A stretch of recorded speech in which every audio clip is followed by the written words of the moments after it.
సాగర్ను కలవటానికి వెళ్తున్నానని తన తండ్రితో చెప్పి బయలుదేరిన వైభవ్ 10 నిమిషాల్లో పక్కనే ఉన్న షాప్లో అతని కోసం వెయిట్ చేస్తున్నాడు. మరో 5 నిమిషాల్లోనే అక్కడికి చేరుకున్న సాగర్ నేరుగా వెళ్ళి వైభవ్ ఎదురుగా ఉన్న చైర్లో కూర్చొని విషయం ఏంటో చెప్పు అని డైరెక్ట్గా అడిగాడు. చెప్తానులే కానీ ముందు నువ్వు ఎలా ఉన్నావో అది చెప్పు అని అడిగాడు వైభవ్. పరామర్శలు అవసరం లేదు, పాయింట్కి రండి సీరియస్గా అన్నాడు సాగర్. చూస్తుంటే నీ కోపం ఇంకా పోయినట్లు లేదు. ఓకే, నీ టైం వేస్ట్ చెయ్యను. మాకు నీ నుండి ఒక హెల్ప్ కావాలి. సాగర్నే సూటిగా చూస్తూ స్ట్రైట్గా అడిగాడు వైభవ్. ఆ మాట వినగానే సాగర్ విరక్తిగా నవ్వి, ద గ్రేట్ అగ్నిహోత్రి ఫ్యామిలీకి నాలాంటి ఒక సామాన్యుడి హెల్ప్ కావాలా? వింతగా ఉందే అని వెటకారంగా అన్నాడు. రే సాగర్, నీ కోపం పక్కన పెట్టి నేను చెప్పేది ఒక్కసారి పూర్తిగా విను. 6 నెలల క్రితం వరకు మన కంపెనీ పరిస్థితి బాగానే ఉంది. కానీ ఒక్కసారిగా మనం ఇన్వెస్ట్ చేసిన షేర్స్ అన్నిటిలో భారీగా లాస్ అయ్యాం. 100 కోట్లలో నష్టం వచ్చింది. ఈ విషయం మన కంపెనీలో ఇన్వెస్ట్ చేసిన వాళ్ళకి తెలిసి వెంటనే తమ డబ్బు తిరిగి ఇవ్వమని ఒత్తిడి చేస్తున్నారు. ఇదంతా తట్టుకోలేక తాతయ్య హెల్త్ దెబ్బతింది. ఆయన 24 గంటలు అదే ఆలోచిస్తూ భయంతో టెన్షన్ పడుతున్నారు. ఆయన చేతుల్లో ఎదిగిన కంపెనీ ఇప్పుడు కళ్ళ ముందే కూలిపోతే ఆయన తట్టుకోలేరు. అందుకే ఇప్పుడు నువ్వు మన కంపెనీలో ఇన్వెస్ట్ చేస్తే పరిస్థితులన్నీ చక్కబడతాయి. ఏమంటావ్ అని ఆశగా సాగర్ కళ్ళల్లోకి చూస్తూ అడిగాడు వైభవ్. అతను చెప్పింది విన్న సాగర్కి వాళ్ళు తనను పిలిచింది తనపై ప్రేమతో కాదని, తన దగ్గరున్న డబ్బు కోసమని పూర్తిగా అర్థమైంది. అందుకే మానవ సంబంధాలన్నీ కేవలం ఆర్థిక సంబంధాలే అని కార్ల్ మార్క్స్ ఎప్పుడో చెప్పాడు అని నిరాశగా తనలో తానే అనుకుని వైభవ్ వైపు చూసి, ఎంత డబ్బు కావాలి? తన ముందున్న కాఫీని సిప్ చేస్తూ అడిగాడు సాగర్. 800 కోట్లు సింపుల్గా చెప్పాడు వైభవ్. ఆ మాట వినగానే సాగర్కి ఒక్కసారిగా పొలమారటంతో నోట్లో ఉన్న కాఫీని తుంపర్లుగా బయటకు ఉమ్మేశాడు. తరువాత వెంటనే సర్దుకొని అటు ఇటు చూసి ఎదురుగా ఉన్న టిష్యూ తీసుకొని తుడుచుకుంటూ, ఏంటి బాబాయ్, జోక్ చేస్తున్నావా? అంత డబ్బు నా దగ్గర ఎక్కడుంది అని అడిగాడు. సాగర్, నీకు తాతయ్యపై ఎంత కోపం ఉన్నా ఇలా డబ్బు లేదని చెప్పి తప్పించుకోకు. నువ్వు వసుధ గ్రూప్లో ఇన్వెస్ట్ చేసిన షేర్స్ పెరిగి నీకు మనీ వచ్చిందని మాకు తెలుసు. ఇప్పుడు నువ్వు హైదరాబాద్లోనే ద రిచెస్ట్ పర్సన్. నీకు 800 కోట్లు పెద్ద లెక్క కాదు అని అన్నాడు వైభవ్. ఆ మాటకు సాగర్ ఆశ్చర్యపోతూ, 800 కోట్లు లెక్క కాదా? అంటే నా అకౌంట్లో ఇంత పెద్ద అమౌంట్ ఉందా? ముందు అర్జెంటుగా బ్యాంకు వెళ్ళి డీటెయిల్స్ తెలుసుకోవాలి అని తనలో తానే అనుకున్నాడు సాగర్. ఏంటి సాగర్ ఆలోచిస్తున్నావు? ఇది మన ఫ్యామిలీ కంపెనీ అని మర్చిపోకు. దాన్ని నిలబెట్టుకోవాల్సిన బాధ్యత నీకు కూడా ఉంది. ఎమోషనల్గా సాగర్ను కన్విన్స్ చేయటానికి చూశాడు వైభవ్. అది విన్న సాగర్ ఈసారి అతని ముఖం మీదే నవ్వుతూ, మన కంపెనీనా? 3 ఏళ్ల క్రితమే నాకు ఈ కంపెనీతో కానీ ఈ ఇంటితో కానీ సంబంధం లేదని చెప్పేశారు కదా. మళ్ళీ ఇంత హఠాత్తుగా అది నా కంపెనీ ఎప్పుడయ్యింది? సారీ బాబాయ్, నేను ఈ పని చెయ్యలేను అని చెప్పి అక్కడ నుండి లేచాడు సాగర్. వైభవ్ వెంటనే, సాగర్, నువ్వు ఊరికే ఈ హెల్ప్ చేయాల్సిన పని లేదు. దీనికి బదులుగా మీ పిన్ని పేరు మీద ఉన్న స్వప్నలోక్ ఎంటర్టైన్మెంట్ కంపెనీని నీ పేరు మీద వ్రాస్తాను అని అన్నాడు. ఆ మాట వినగానే సాగర్ అక్కడే ఆగి వైభవ్ వైపు నమ్మలేనట్లుగా చూశాడు. దానికి కారణం, స్వప్నలో గ్రూప్ ఇప్పుడు ఎంటర్టైన్మెంట్ ఇండస్ట్రీలో నెంబర్ 1 కంపెనీ. పెద్ద పెద్ద స్టార్స్ అందరూ ఆ కంపెనీకి సైన్ చేసి ప్రమోట్ చేసుకుంటూ ఉంటారు. అలాంటి కంపెనీ ఇస్తాననడంతో సాగర్ కొంచెం ఆశ్చర్యపోయి, దీనికి పిన్ని ఒప్పుకుంటుందా అని అడిగాడు. అవన్నీ నేను చూసుకుంటాను, నీకు డీల్ ఓకేనా అని అడిగాడు వైభవ్. సాగర్ ఒక్క క్షణం ఆలోచించి, it's a good deal. No చెప్పడానికి మనసు రావటం లేదు బాబాయ్, కానీ నాకు దీనితో పాటు ఇంకా కొన్ని కండిషన్స్ ఉన్నాయి అని అన్నాడు. ఏం కండిషన్స్? ముఖం చిట్లిస్తూ అడిగాడు వైభవ్. నంబర్ 1, నాకు ఒరిజినల్ విక్టోరియా డైమండ్ నెక్లెస్ కావాలి, అది కూడా ఇంకో 6 గంటల్లో అని అన్నాడు. ఏంటి, విక్టోరియా డైమండ్ నెక్లెసా? అది రేర్ పీస్ కదా, ప్రపంచం మొత్తంలో ఆ పీసులు 5 ఉన్నాయని విన్నాను. పైగా దాని వాల్యూ దాదాపు 50 కోట్లు ఉంటుంది. అలాంటిది 6 గంటల్లో ఎలా తీసుకొస్తాను అని అన్నాడు వైభవ్. అదంతా నాకు తెలియదు బాబాయ్, నాకు ఆ నెక్లెస్ కావాలి అని క్లియర్గా చెప్పాడు సాగర్. దాంతో వైభవ్ అతని వైపు కొంచెం కోపంగా చూసి, సరే నీ రెండో కండిషన్ ఏంటి అని అడిగాడు. మల్హోత్రా గ్రూప్ రాత్రికి రాత్రే దివాళా తీయాలి. దాని చైర్మన్ రాణా మల్హోత్రా ఈరోజు రాత్రికి నడి రోడ్డుపైకి రావాలి అని చెప్పాడు సాగర్. ఆ మాట వినగానే పక్కనే బాంబు పడ్డట్లుగా అదిరిపడ్డ వైభవ్, ఏం మాట్లాడుతున్నావు సాగర్? మల్హోత్రా గ్రూప్ సిటీలో టాప్ కంపెనీ, దాని చైర్మన్ రాణా కూడా సామాన్యుడు కాదని విన్నాను అని కంగారుగా చెప్పాడు వైభవ్. నువ్వేం చేస్తావో ఎలా చేస్తావో నాకు తెలీదు బాబాయ్, రేపు తెల్లారేసరికల్లా ఈ 2 పనులు పూర్తయిపోవాలి. అప్పుడే నువ్వు అడిగినా ఇన్వెస్ట్మెంట్ చేస్తాను. అలాగే స్వప్నలోక్ రిజిస్ట్రేషన్ కూడా రేపే పూర్తవుతుంది అని చెప్పి ఇక అతనికి మాట్లాడే అవకాశం ఇవ్వకుండా బయటికి నడిచాడు సాగర్. వైభవ్ నోట మాట రానట్లు సాగర్ వెళ్ళిన వైపే చూస్తూ నుంచున్నాడు.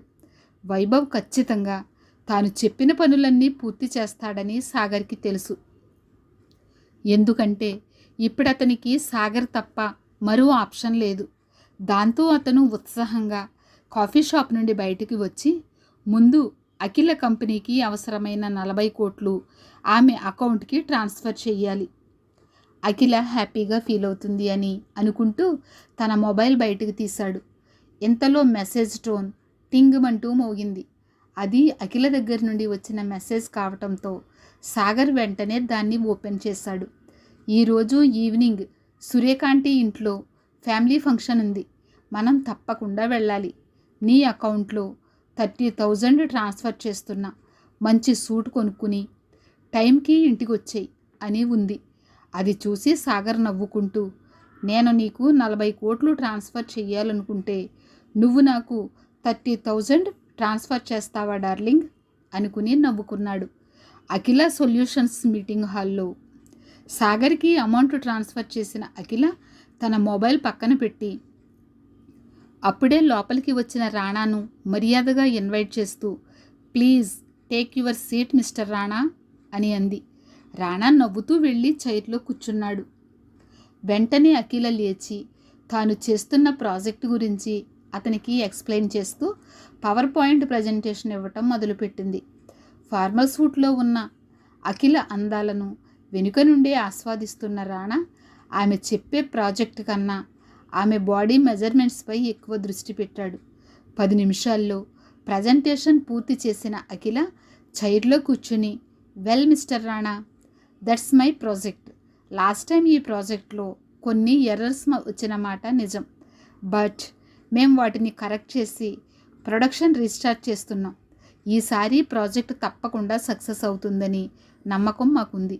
మీరేమంటారు అని అడిగింది. Of course Akhila, me project నాకు బాగా నచ్చింది, వెరీ ఇంప్రెసివ్. నేను తప్పకుండా ఇందులో ఇన్వెస్ట్ చేస్తాను అని వెంటనే చెప్పాడు Rana. Thank you mister Rana, thank you so much అని ఎగ్జైటింగ్గా చెప్పింది అఖిల. రాణా ఇందులో మనీ ఇన్వెస్ట్ చేస్తే ఆ ఫండ్స్తో ముందు ప్రాబ్లం నుండి బయటపడవచ్చు అని మనసులోనే లెక్కలు వేసుకుంది అఖిల. అయితే మనిద్దరం ఇక నుండి కలిసి బిజినెస్ చేయబోతున్నాం కాబట్టి మనం ఈ మూమెంట్ను సెలబ్రేట్ చేసుకోవాలి. సో ఈరోజు నైట్ నేను ఇవ్వబోతున్న పార్టీకి నువ్వు తప్పకుండా రావాలి అఖిల నవ్వుతూ అడిగాడు రాణా. అది వినగానే అఖిల ముఖం సీరియస్గా మారిపోయింది. అతని ఉద్దేశం ఆమెకు పూర్తిగా అర్థమవుతూనే ఉంది. అయినా కోపాన్ని కంట్రోల్ చేసుకుని, సారీ రాణా, ఈరోజు నాకు ఫ్యామిలీ ఫంక్షన్ ఉంది, రావటం కుదరదు అని నిర్మోహమాటంగా చెప్పింది. ఆ మాటకు రాణా ముఖం ఒక్కసారిగా కోపంగా మారిపోయింది. అయినా వెంటనే నవ్వుతూ, ఇట్స్ ఓకే అఖిల, ఇవ్వేళ కాకపోతే రేపు పార్టీ చేసుకుందాం. ఆ తర్వాతే డీల్ ఫైనల్ చేసి అగ్రిమెంట్పై సైన్ చేద్దాం. No problem, take your own time అని ఆమె కళ్ళల్లోకి చూస్తూ చెప్పాడు. అతను ఇండైరెక్ట్గా పార్టీకి వస్తేనే డీల్ ఫైనల్ చేస్తానని చెప్తున్నాడని అర్థం చేసుకుంది అఖిల. దాంతో ఆమె కోపంగా పిడికిలి బిగించడం తప్ప ఏం చెయ్యలేకపోయింది.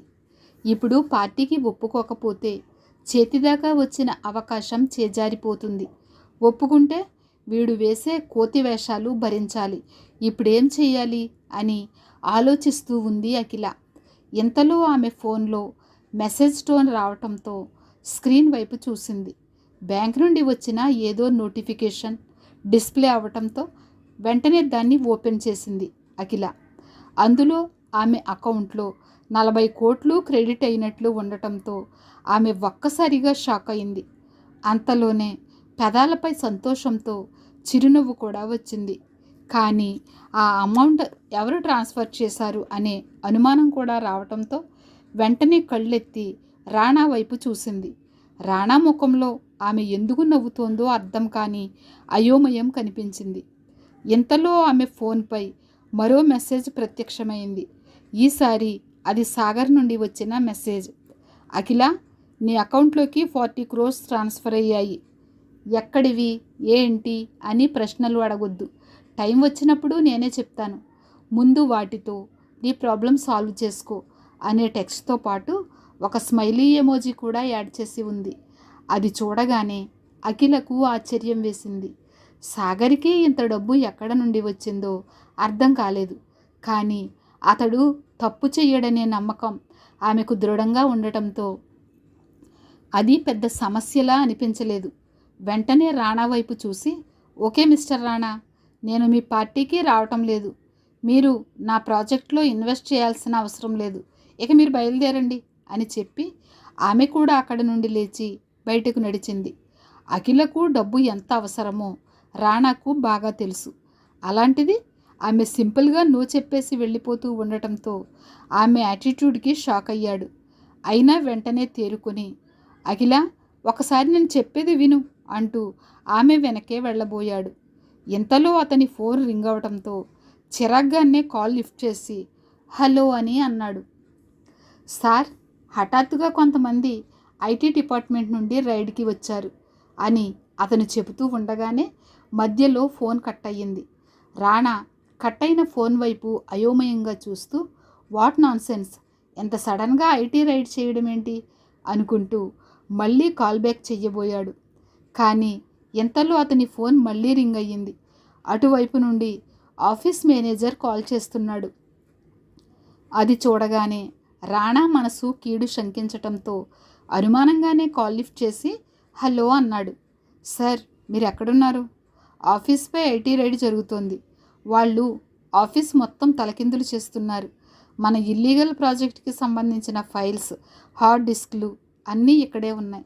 త్వరగా రండి సార్ అని గుసగుసగా చెప్పి వెంటనే ఫోన్ పెట్టేశాడు మేనేజర్.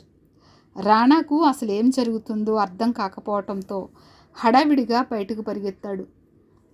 సాగర్ వల్ల ప్రాబ్లం సాల్వ్ అవ్వటంతో సంతోషంగా ఇంట్లోకి అడుగుపెట్టిన అఖిల సాగర్ సాగర్ అని ఉత్సాహంగా పిలిచింది. అతని ఇంట్లో ఎక్కడున్నాడు? ఉదయం నుండి ఇంటికి రాలేదు. ఇంట్లో ఎక్కడి పని అక్కడే ఉంది. ఏం రాజకార్యాలు వెలగబెడుతున్నాడో ఏంటో. బయట నుండి తిరిగొచ్చి నా తల పగిలిపోతుంది. త్వరగా వచ్చి ఒక కాఫీ ఇస్తాడేమోనని ఇందాకటి నుండి ఎదురు చూస్తున్నాను అని అప్పుడే హాల్లోకి వచ్చిన శైలజ నీరసంగా సోఫాలో కూలబడుతూ చెప్పింది. అంటే ఉదయం నుండి రాలేదా? నన్ను ఆఫీస్లో డ్రాప్ చేసిన తర్వాత ఎక్కడికైనా వెళ్ళాడా అనుకుంటూ, సరే మమ్మీ, నేను ఫ్రెష్ అయ్యి వస్తాను అంటూ గదిలోకి వెళ్ళి చేతిలోని హ్యాండ్ బ్యాగ్ బెడ్ పైకి విసిరేసి అలసటగా సోఫాలో కూర్చుంది అఖిల. ఇంతలో ఎదురుగా ఉన్న టీపాయ్పై రోజ్ ఫ్లవర్ బొకేతో పాటు ఏదో గిఫ్ట్ బాక్స్ కూడా కనిపించటంతో ఆమె నుదురు ఆశ్చర్యంతో ముడుచుకుంది. ఇదేంటి, నా రూమ్లో ఎవరు పెట్టారు అనుకుంటూ బొకేను చేతిలోకి తీసుకుంది. దానిపై చిన్న నోట్, అందమైన మనసున్న అఖిలకి నేనిస్తున్న మొదటి గిఫ్ట్ అని రాసి ఉంది. ఆ పాజిటివ్ నోట్ ఆమె పెదాలపై చిరునవ్వు తెచ్చింది. వెంటనే ఫ్రమ్ అడ్రస్ కోసం వెతికింది, కానీ ఆ లైన్ తప్ప ఇంకేం కనిపించలేదు. దాంతో పక్కనే ఉన్న గిఫ్ట్ బాక్స్ను చేతిలోకి తీసుకున్న అఖిల, ఒకవేళ ఇది కూడా సాగర్ పంపించి ఉంటాడా అనే ఆలోచనతో దానిపై ఉన్న గిఫ్ట్ పేపర్ తీసింది. అది జ్యువెలరీ బాక్స్లా కనిపించటంతో అనుమానంగా బాక్స్ను ఓపెన్ చేసింది. అందులో కనిపించిన ఐటెంను చూసి ఆమె ఒక్కసారిగా కళ్ళు పెద్దవి చేసి ఆశ్చర్యంతో నోరు తెరిచింది. అందులో విక్టోరియా డైమండ్ నెక్లెస్ ఆమె కళ్ళు చెదిరిపోయేలా మిరుమిట్లు గొలుపుతూ ఉండటంతో ఒక్క క్షణం పాటు ఆమెకు నోటమాట రాలేదు. కానీ అంతలోనే ఏదో అనుమానం వచ్చినట్లు, ఇది రాణా మల్హోత్రా పంపించలేదు కదా అని అనుకుంటూ ఆ నెక్లెస్ను చేతిలోకి తీసుకుని పరీక్షగా చూసింది. కానీ అది ఉదయం తను చూసిన ఫేక్ నెక్లెస్లా అనిపించలేదు. దాంతో అంత కాస్ట్లీ నెక్లెస్ ఎవరు పంపించారో అర్థం కాక వెంటనే బాక్స్ క్లోజ్ చేసి అక్కడే పెట్టి, మమ్మీ మమ్మీ అంటూ హాల్లోకి వచ్చింది. ఏంటి బేబీ ఆ అరుపులు? అసలే తలనొప్పిగా ఉంటే విసుక్కుంది శైలజ. నా రూమ్లోకి గిఫ్ట్ బాక్స్ ఎలా వచ్చింది, ఎవరు తెచ్చారు అని అడిగింది. ఇందాకే ఎవరో డెలివరీ బాయ్ ఇచ్చి వెళ్ళాడు, నేనే లోపల పెట్టాను. అయినా ఎందుకు అడుగుతున్నావు, ఏముంది అందులో అని అడిగింది శైలజ. ఎంత కాస్ట్లీ గిఫ్ట్ డెలివరీ బాయ్ తెచ్చాడా అని గొణుక్కుంటూ, ఏం లేదులే మమ్మీ, ఊరికే అడిగాను. అది సరే కానీ నువ్వు త్వరగా రెడీ అవ్వు, ఈరోజు సురేఖ ఆంటీ ఇంట్లో గెట్ టుగెదర్ ఉంది కదా, ఇప్పటికే చాలాసార్లు కాల్ చేశారు అని చెప్పింది. అవును కదా, మర్చిపోయాను, త్వరగా వెళ్ళి రెడీ అవ్వాలి అంటూ హడావిడిగా లేచి లోపలికి వెళ్ళింది శైలజ. అప్పటిదాకా తలనొప్పి అని మూలుగుతూ కూర్చున్న శైలజ ఫంక్షన్ అనగానే పరిగెత్తుకు వెళ్ళటం చూసి అఖిల చిన్నగా నవ్వుకొని తన రూంలోకి వెళ్ళింది. అక్కడ ఎదురుగా కనిపించిన నెక్లెస్ను చూస్తుంటే ఆమెకు సంతోషంగా అనిపించింది. కానీ అది ఎవరు పంపించారో తెలియకపోవటంతో దానిని వేసుకోవాలా వద్దా అని డెసిషన్ తీసుకోలేకపోయింది. అందుకే ఇంట్రెస్ట్ లేనట్లుగా దాన్ని అక్కడే పెట్టి ఫ్రెష్ అవ్వడానికి వెళ్ళింది. కాసేపటికి ఫంక్షన్కు రెడీ అయిన శైలజ, బేబీ టైం అవుతుంది, రెడీ అయ్యావా అంటూ అఖిల గదిలోకి వెళ్ళింది. అప్పటికే గోల్డ్ కలర్ నెట్ శారీ కట్టుకొని డ్రెస్సింగ్ టేబుల్ ముందు నుంచుని నుదుటిన మెరూన్ కలర్ బొట్టు పెట్టుకుంటోంది అఖిల. వావ్ బేబీ, ఈ శారీ నీకు సూపర్గా సెట్ అయింది, రాజకుమారిలా మెరిసిపోతున్నావు అంటూ కూతుర్ని ముచ్చటగా చూసుకుంది శైలజ. థ్యాంక్ యూ మమ్మీ అని నవ్వుతూ చెప్పింది అఖిల. ఎంతలో శైలజ కళ్ళు అక్కడే ఉన్న నెక్లెస్ బాక్స్పై పడ్డాయి. దాంతో ఆమె దాన్ని చేతిలోకి తీసుకుని, ఈ శారీ పైకి ఏం జ్యువెలరీ వేసుకుంటున్నావు అంటూ బాక్స్ ఓపెన్ చేసింది. అందులో ఉన్న నెక్లెస్ చూడగానే ఆమె కూడా షాక్ అవుతూ, ఈ నెక్లెస్ ఎప్పుడు తీసుకున్నావు బేబీ, చాలా బాగుంది అంది. ఆ ప్రశ్నకు ఏం సమాధానం చెప్పాలో తెలియక తడబడిన అఖిల, అది అది అబ్రాడ్లో ఉంటున్న నా ఫ్రెండ్ గిఫ్ట్గా పంపించింది అంటూ నోటుకొచ్చిన అబద్ధాన్ని అల్లేసింది. అది విక్టోరియా డైమండ్ నెక్లెస్ అని తెలియక శైలజ కూడా ఆ విషయాన్ని పెద్దగా పట్టించుకోకుండా, ఓహ్ చాలా బాగుంది బేబీ, ఈ శారీ పైకి కరెక్ట్గా సెట్ అవుతుంది అంటూనే దాన్ని తీసుకొని అఖిల మెడలో పెట్టింది. మమ్మీ ఇదెందుకు, నేను వేరేది పెట్టుకుంటాను అంటూ తీయబోయింది అఖిల. అది ఎవరిచ్చారో తెలియకుండా దాన్ని పెట్టుకోవటం ఆమెకి ఇష్టం లేదు. కానీ శైలజ ఆమెను ఆపుతూ, నో బేబీ, ఇది పర్ఫెక్ట్ కాంబినేషన్, ఉంచుకో అని బలవంతం చేయటంతో అఖిల ఏం చెయ్యలేకపోయింది. ఇంతకీ మీ హీరో ఎక్కడా, పార్టీకి వెళ్ళాలని చెప్పావా లేదా అని అడిగింది శైలజ. చెప్పాను మమ్మీ, మళ్ళీ కాల్ చేసి చెప్తాను అంటూ ఫోన్ తీసుకొని సాగర్కి కాల్ చేసింది అఖిల.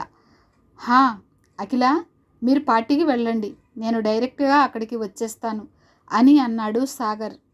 ఎందుకు, ఇంటికే రావచ్చు కదా అడిగింది అఖిల. లేదు అఖిల, అనుకోకుండా ఓల్డ్ ఫ్రెండ్స్ కనిపిస్తే వాళ్ళ దగ్గర ఇరుక్కుపోయాను. కానీ నువ్వేం టెన్షన్ పడకు, నువ్వు పార్టీకి వెళ్ళిన 10 నిమిషాల్లో నేను కూడా వచ్చేస్తాను అని అన్నాడు సాగర్. నువ్వు మళ్ళీ ఏదో ఒకటి చేసి మా మమ్మీతో తిట్లు తినకుండా కరెక్ట్ టైంకి వచ్చేసాయి, చిన్నగా వార్నింగ్ ఇస్తున్నట్లు చెప్పింది అఖిల.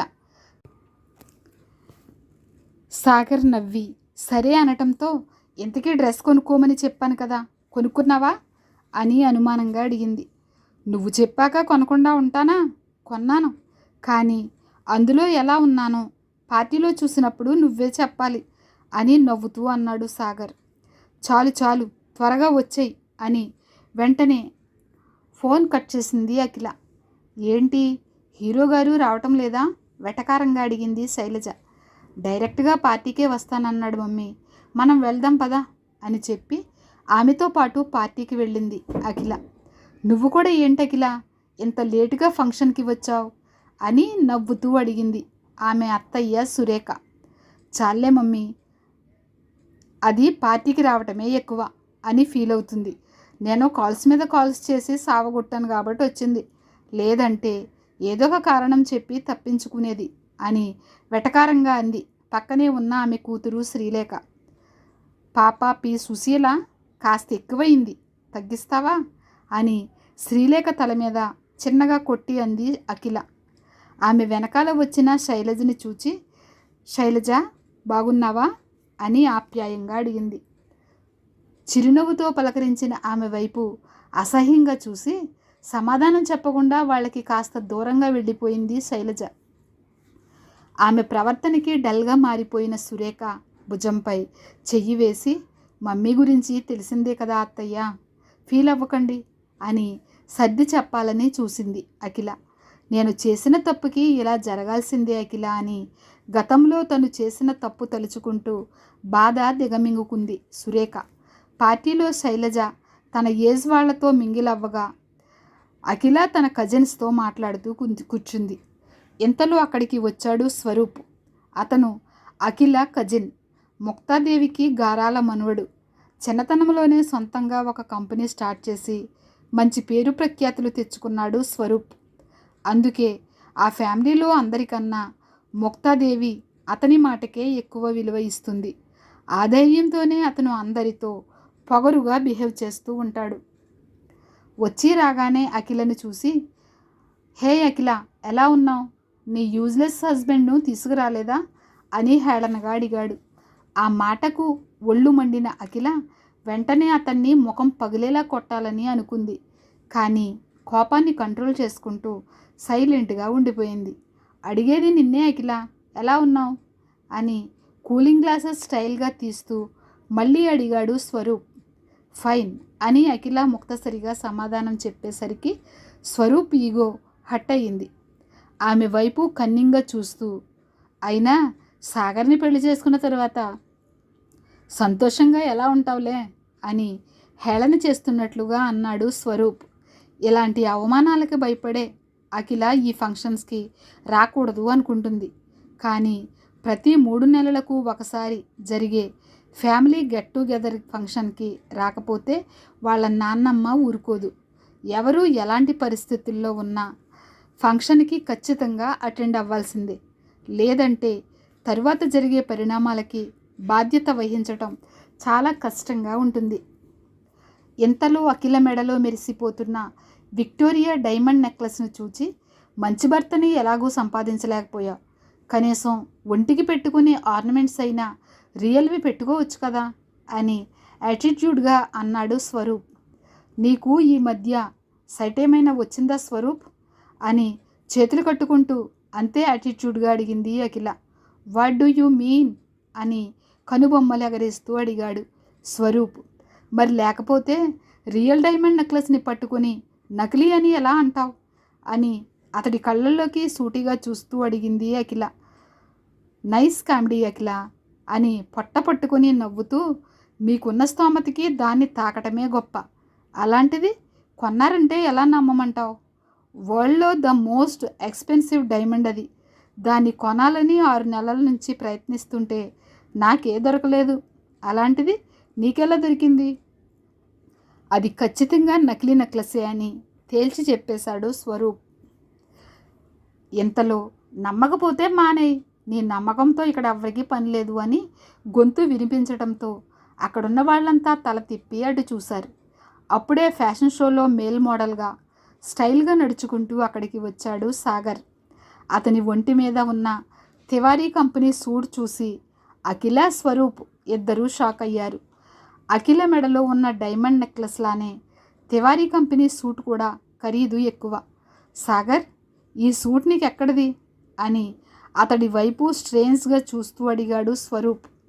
అదేం పిచ్చి ప్రశ్న బ్రదర్ అని అడిగాడు సాగర్. ఇంత కాస్ట్లీ సూట్ నీ ఒంటి మీద చూసేసరికి నిజంగానే పిచ్చెక్కింది. దాని ఖరీదు ఎంతో తెలుసా? ఆ సూట్ కంపెనీ పేరైనా ఎప్పుడైనా విన్నావా అని సాగర్ని చిన్నచూపు చూస్తూ అన్నాడు స్వరూప్.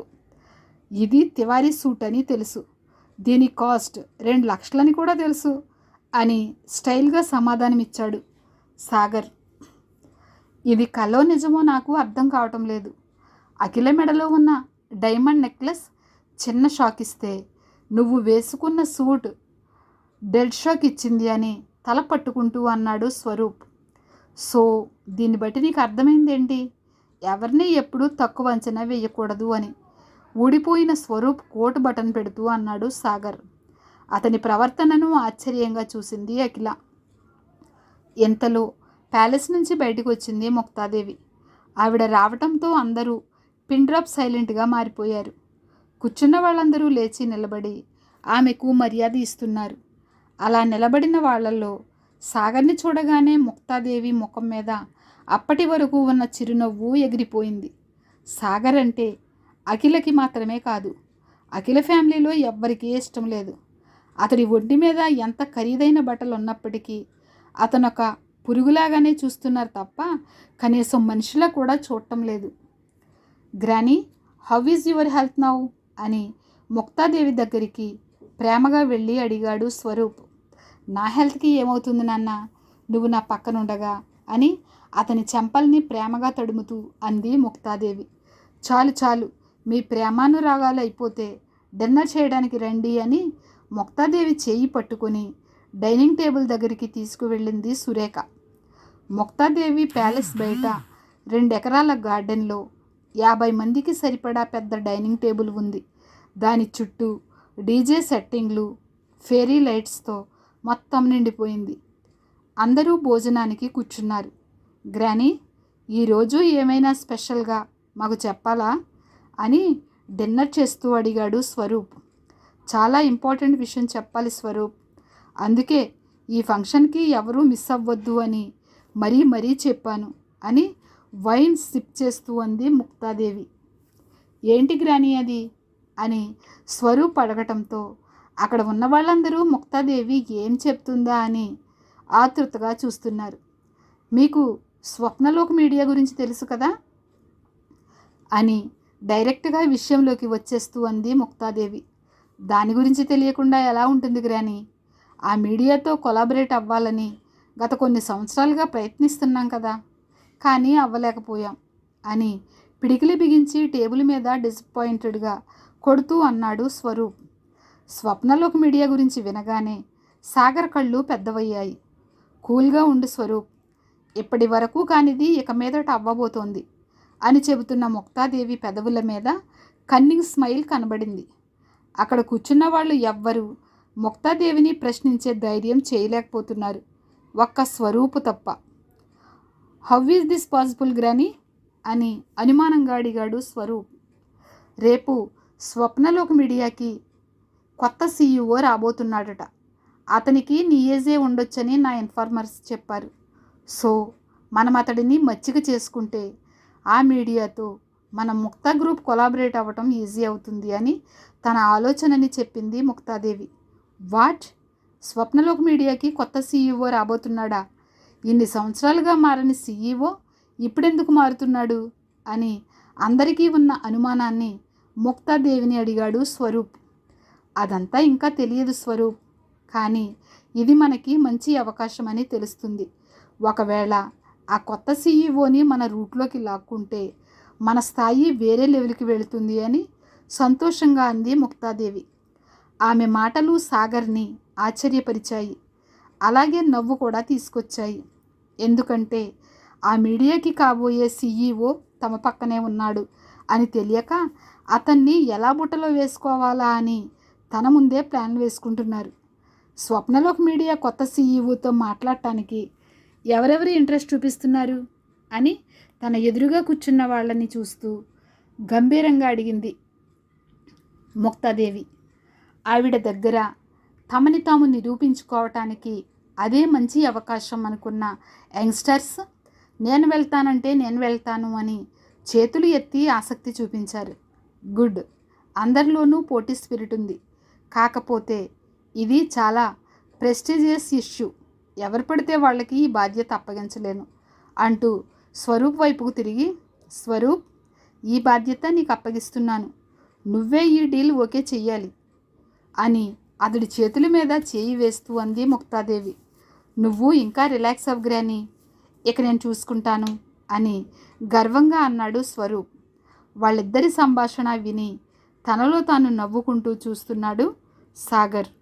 మరి స్వప్నలోక్ మీడియా కొత్త సీఈఓ సాగర్ అని స్వరూప్కి తెలుస్తుందా? ముక్తాదేవి ఆశ నెరవేరుతుందా? సాగర్కి 2 లక్షల విలువ చేసే సూట్ అప్పటికప్పుడు ఎలా వచ్చిందని అఖిల ఎందుకు అనుమానపడలేదు? ఈ ప్రశ్నలన్నింటికి సమాధానాలు తెలుసుకోవాలనుకుంటే నెక్స్ట్ ఎపిసోడ్ వినాల్సిందే. మరి తప్పకుండా నెక్స్ట్ ఎపిసోడ్కి సిద్ధమవుదామా మరి?